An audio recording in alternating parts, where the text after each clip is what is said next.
Electrolytes. These are the ways that people will really die from this, okay? Most of the time, these folks are young enough to where they're not really going to get hurt too much from having a heart rate of 150, because it's increasingly a problem. The most rapidly growing group of people that are using drugs are actually the elderly, believe it or not the young people who are actually using fewer drugs than in recent decades.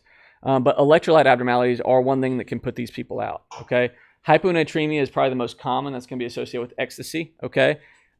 If you don't have access to point-of-care chemistry labs and someone comes in seizing and you think that they've been at a club or something like that, then it would be very reasonable to treat with a small dose of hot salts. I think that 3% normal saline would be justified empirically because the odds of them being hypernatremic is essentially zero, but I'd also give benzos as well.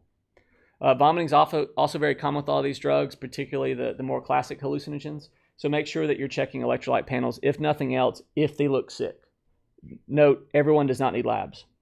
You can have a bad trip and someone say, look, it's not because you're having renal failure, it's because you smoke too much pot. Cut that out. And I think an EKG is an absolute requirement for every one of these folks that is really, really sick, okay? If they look sick, they got tied down in leathers at any point, if you had to give them IV medications, you should get an EKG.